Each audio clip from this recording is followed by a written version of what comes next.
Hey guys, Forex here, hope you're all well. What you're looking at in front of you is the Commodore Amiga 1200 that I've repaired and RetroBrighted. Today we're going to finish off this series of videos and we're going to install some upgrades. So yeah, welcome to part 3 of this Amiga 1200 series. So if you give me 5 minutes to set up, we'll crack on with those upgrades. I've decided to recap the board.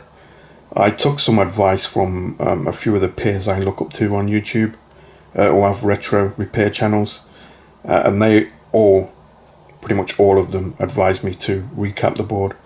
So yeah, I've gone ahead and done that. You can see I've got the recap kit from RetroBench, and I went for the organic polymer capacitors, because if I'm going to recap it, I might as well use the really top quality capacitors that don't have electrolyte in them. They're solid state. So yeah, those should last a very long time. What I want to talk about now is what upgrades I'm going to put in this Amiga 1200. Now the first upgrade I'm going to put in is a new Kickstart ROM. The one in the 1200 at the moment is Kickstart 3.0. As you can see, this is 3.1. What this will allow me to do is, if I ever want to upgrade the Amiga in the future, I've got a bit more work to play with Kickstart 3.1. Now the second upgrade I'm going to install is this memory expansion board. Now the Amiga 1200 comes with 2 megabytes of RAM, but if you want to play things like WHDLoad, you need I think it's a minimum of 4, maybe wrong about that, but this is a 8 meg RAM expansion, but it also has the FPU on it as well, so it's got a little bit to help out the O2 that's in the Amiga 1200, and it should help because that's a math coprocessor for the O2 in the Amiga 1200. And the final thing I want to install is a Compact Flash Card.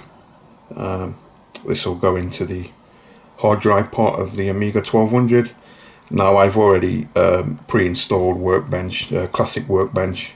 It's got a WHDLoad on there. It's got other stuff on there that I'll show you once I get everything installed. So yeah, these are the upgrades I'm going to install into the Amiga 1200. I've showed you a number of times how to get into the Amiga 1200, and I don't really want to go over old ground. So yeah, I've got the 1200 open, and here's my old Kickstart ROMs, and I'm just gonna whip these ones out and put in the new Kickstart 3.1 ROMs. As you can see, that's Kickstart 3.1 installed. Let's power on and see if we get the kick disc insertion logo. Now I can tell you it can take a little bit longer for the Kickstart to kick the Amiga with the 3.1 ROMs compared to the 3.0 ROMs. I think they extended the time period and gave it time for an hard drive to spin up, but it can take a little bit longer. There we go, and there you go, Kickstart 3.1. So yeah, that's a successful ROM upgrade. What I'm going to do now is install the RAM and FPU expansion. As you can see, I've installed the RAM expansion into the trapdoor. Now I could have done this when this was all back together, but seeing as I've got the system open, I might as well just slide it in there and save some time, because I've still got to put the hard drive in. But as you can see, I've got Amiga test kit up and running. What I'm going to do is I'm just going to do a quick memory test, and as you can see, it's recognized our extra RAM because that's what the Amiga comes with, 2 meg chip, and I've just added 8 meg of fast, which gives a total of 10 meg. So what I'm going to do is I'm just going to do a quick memory test. I'll let this go round a couple of times just to make sure that the expansion RAM is fine, and then I'll come back once it's completed. As you can see, it's gone round a couple of times, so I'm quite happy with the RAM expansion. It looks to be working perfectly fine. I can't test the FPU on there yet, but there is a program I can use when I get into Classic Workbench that we can do the FPU test on. So yeah, I'm quite happy with that RAM expansion from AmigaKit. I've never really got anything bad off AmigaKit. Every time I bought something, it's always been perfectly fine and worked first time. So yeah, I'm happy with that RAM expansion. Now it's time to install our final upgrade, the Compact Flash hard drive. Now what I've done, as you can see there, I put some foam tape there. What that will do is it'll, secure the hard drive in place, stop it moving, and it will also insulate, so none of this pins can touch the actual shielding of the case. So what I'll do is I'll get this hard drive in there, and then we'll put the Amiga back together and give it a quick test. As you can see, Compact Flash Card hard drive is installed. I removed the keyboard, it just got in the way and a bit more room, but yeah, as you can see, hard drive's installed. We've got a new Kickstart ROM 3.1 and our RAM expansion is installed. So yeah, let's get this all back together and give it a test. And as you can see, we're all back together. So let me just power this on. Power brick's down here. And we've got hard drive activity. Is it going to boot? Hello. And I can still see the hard drive light flickering. And there we go. Yes. Now I was a little bit worried about this, guys, because I set this Compact Flash up myself using Win UAE, but it looks like everything's worked fine.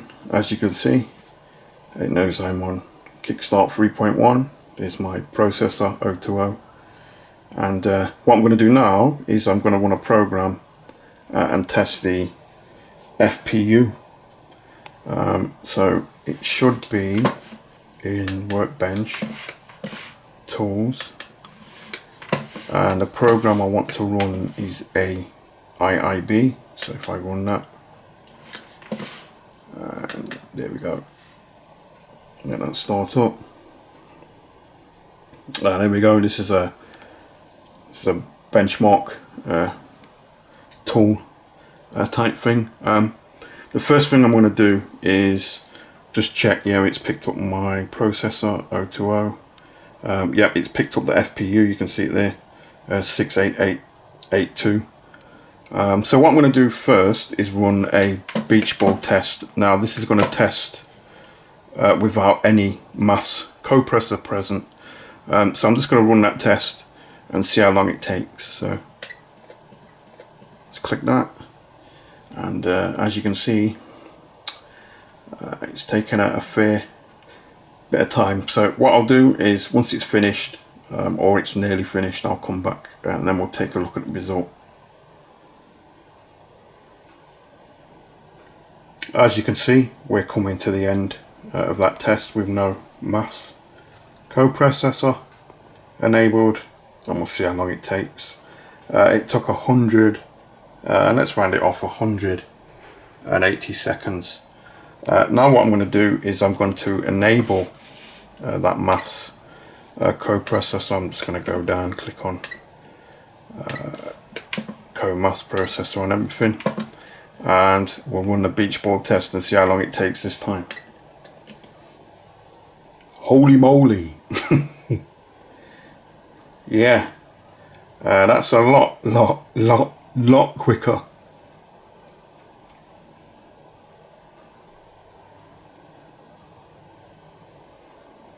There you go. Just round it off, 17 seconds. So yeah, that maths coprocessor, that 68882, really does give you a speed boost. Now you won't see that in games, but you'll see it in applications that have the maths coprocessor enabled. So yeah, that should give me a nice little speed boost. If you look at the actual image of the video, you can see what looks like jail bars in the image. Now it only happens with this Samsung TV. So yeah, I don't know what's going on here. So what I'm going to do is I'm going to hook up another TV and show you how they're not there. They're just non-existent on another TV. So yeah, give me a few seconds and I'll hook up the old TV and show you. Now this TV is the one that I used to have in my very early videos in the back bedroom, and as you can see, it's displaying the picture from the Amiga 1200 absolutely fine. Now I know a lot of you would have gone, oh, it needs recapping, that's the problem. Yeah, that's not the problem. You can see it's here. It's absolutely fine. The only problem I've ever had is on this TV, and yeah, I don't know what's causing it. So if there's anyone out there that knows why this TV has those vertical lines, can you let me know, because I'm a little bit stumped here. We're back with the vertical bar TV. So yeah, this is the only TV I see this on, guys. All the other TVs I've connected this Amiga 1200 up to looks absolutely fantastic, including my 4K TV that I go through one of those cheap SCARTs to HDMI adapters to, and it still looks absolutely brilliant. But this TV, yeah, don't know why, just in the menu here, on the workbench menu, I get those vertical bars going off. So yeah, if there's anyone out there who's experienced this as well, and even if you've experienced this and you fixed it, you know, could you let me know in the comments below? But I've got my suspicion. I know what it is. I just think it's this TV. I think it's just a pile of shit, basically. And if that's the case, I'm never buying a Samsung TV again, because they're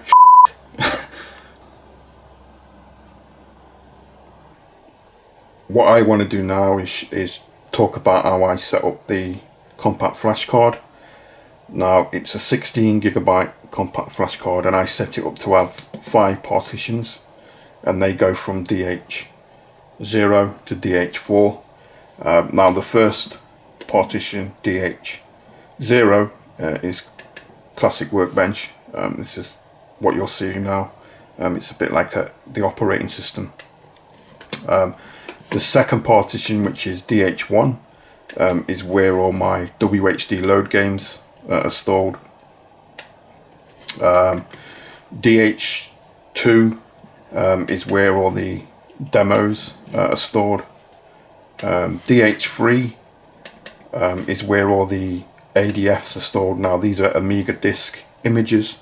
The full TOSC set is contained in this partition, so I can write an Amiga cracked game disk to floppy drive if I want, because I have all the images in that. And then I have a final partition, which is DH4, and that's just set up as other, and it's just got free space, and as you can see, it's got 2GB spare space. What I want to do now is show you how I can write ADFs, which is Amiga cracked games, to a genuine floppy disk. So the first thing I want to do is put in a blank floppy disk, and as you can see it's come up in Workbench as empty. What I'm going to do now is I'm going to run the program that allows me to write ADF files to floppy disk. So I need to go to Classic Workbench Tools, sorry, wrong one, it's Programs, and there it is, it's TSgui. I click on that and then double click on the actual program icon. Now this program allows me to write ADFs, which is basically cracked Amiga game images, floppy drive images, to a floppy disk, and I'm going to show you how you do that. The first thing I want to choose is DF0, which is my internal floppy drive inside the Amiga 1200. Then I want to select the actual file I want to write to the floppy disk, so I'm going to go parent, and as you can see, here's my ADF folder. So if I click on that and I click in games, I'm going to click B because I want to write Bubble Bobble. So let's go down to Bubble Bobble. There it is, Bubble Bobble ADF. We'll select that, and as you can see it's selected Bubble Bobble. Now what I want to do is format the disk while it's writing and verify afterwards. Just saves a bit of time doing it now, and all I have to do then is click File to Disk, and it's going to tell me that the disk is going to be overwritten, and OK, and that's it. As you can hear, it's writing that ADF file to floppy disk. So what I'll do is I'll let this go, and then when it's finished I'll come back and we'll reset the system, and hopefully we get a boot of Bubble Bobble. As you can see, we're coming towards the end of writing this ADF of Bubble Bobble to floppy drive, and we're almost done. And we're done now, so I can come out of that. Close this, close this, close this, and if we take a look at the floppy drive icon, it's come up Bubble, which is a good sign. Now what I need to do is reboot the Amiga, so I'm going to have to press Control, Amiga Control, and I'm going to have to do that with a camera in my hand, so I apologise. Let's do that quickly. There we go, that's reset the Amiga. Now it should boot from floppy drive, and we get Bubble Bobble, and there we go, we got a trainer. No, we don't want any we don't want any cheats.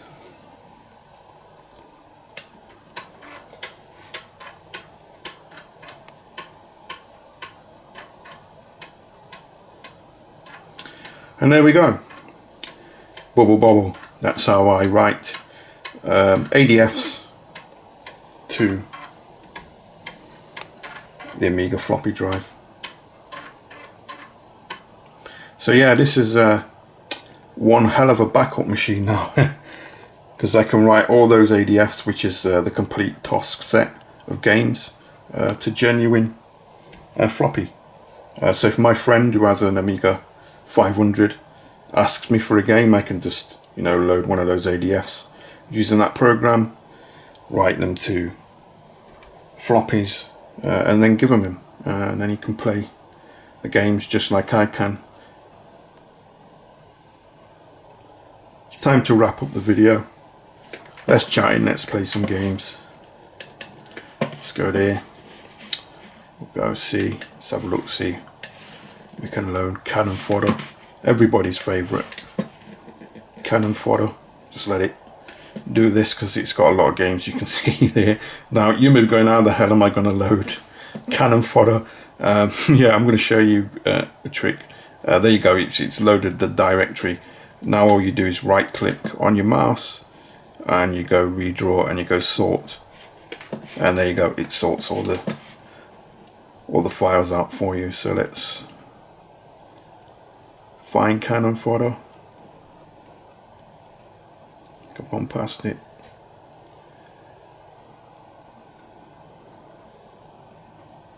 There we go. Canon Fodder. Let's go for the CD32 version.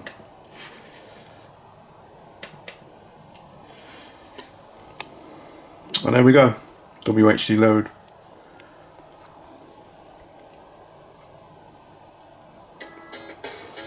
And there it is, everybody's favourite Canon Fodder.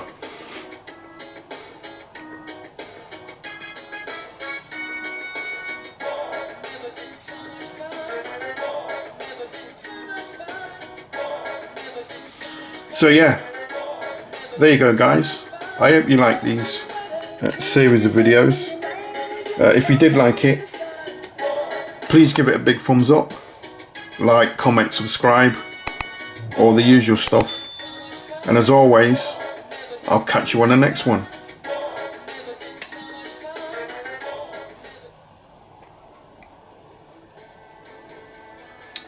Winner, winner. Catch you next time, guys.